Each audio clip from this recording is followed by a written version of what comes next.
Montréal, la métropole du Canada, une ville cosmopolite de 2 millions d'habitants, située à l'embouchure de la voie maritime du Saint-Laurent. Comme toute autre ville canadienne, Montréal peut être le point de chute d'une bombe en cas de guerre nucléaire.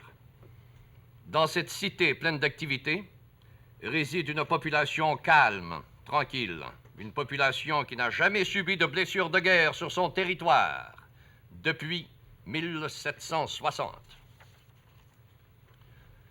À l'occasion de l'exercice Tocsin, nous allons étudier le comportement d'une famille montréalaise et voir comment elle peut organiser sa survie pendant une attaque nucléaire. Nous verrons aussi comment s'organise la défense d'une ville et comment fonctionnent les organismes chargés de la défense nationale.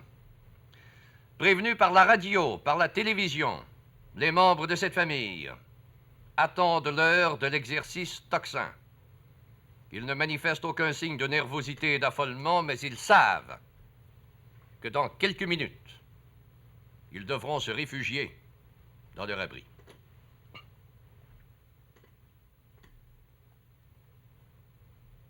Une fusée nucléaire se dirige vers le Canada.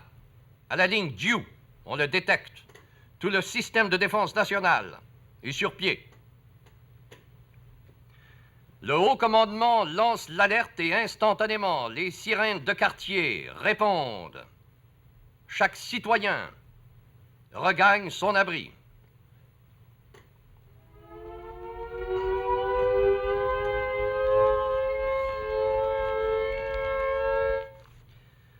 Au centre provincial, l'état-major met en œuvre les communications d'urgence. Le réseau d'alerte établit le point de chute possible des bombes et les prédictions des zones de retombées radioactives. Tout le personnel est à son poste. L'heure est grave. Il faut faire face à l'ennemi. Tous les services, ceux des ressources, de la santé et du bien-être, du transport, de l'opération survivance, des communications et l'armée sont intégrés sous un même commandement. Le radar permet aux officiers de déterminer avec précision la trajectoire des missiles lancés vers notre territoire, tout comme on indiquait la position des avions ennemis autrefois. L'heure est grave. Tous les postes de radio sont reliés au réseau d'urgence de la radio d'État. Toutes les émissions en cours quittent les ondes. Le réseau d'urgence commande. L'annonceur lit ce message. Vous êtes à l'écoute du réseau d'urgence de Radio-Canada. Le pays est en état d'alerte. Et nous vous rappelons qu'en regagnant l'abri le plus sûr et le plus près possible, il ne faut pas oublier que vous ne devez pas en sortir avant de recevoir un avis à cet effet. Nous vous conseillons donc d'apporter avec vous un poste récepteur transistor. Nous vous rappelons également que vous devez, en regagnant l'abri, vous apporter la nourriture nécessaire, de même que quelques vêtements chauds. Restez à l'écoute du réseau d'urgence de Radio-Canada. Bien sûr, il s'agit d'un exercice.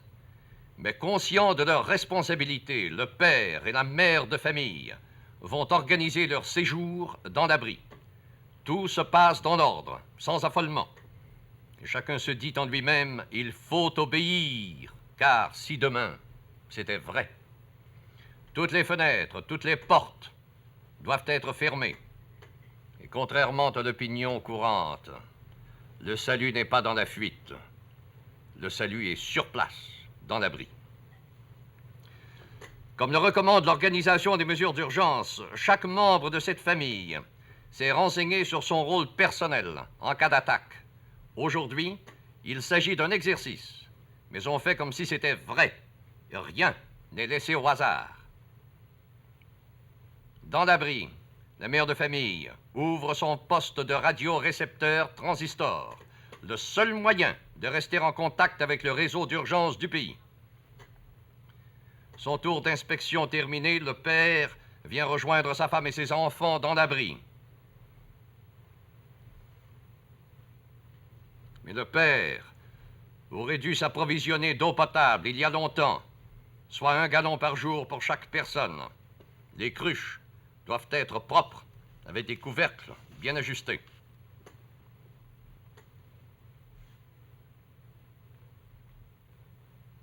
On utilise dans l'abri des sacs hygiéniques spéciaux.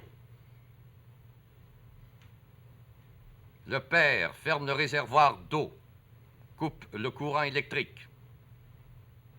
Jean-Marie a apporté ses livres de comptes. La mère de famille écoute ce message. Nous répétons, l'alerte vient de sonner, l'attaque est imminente. Regagnez vos abris et n'en sortez que sur ordre. Au centre provincial, on a repéré le point de chute de la bombe. Dans 2 secondes, Montréal, la plus grande ville du Canada, une ville de 2 millions d'habitants, sautera.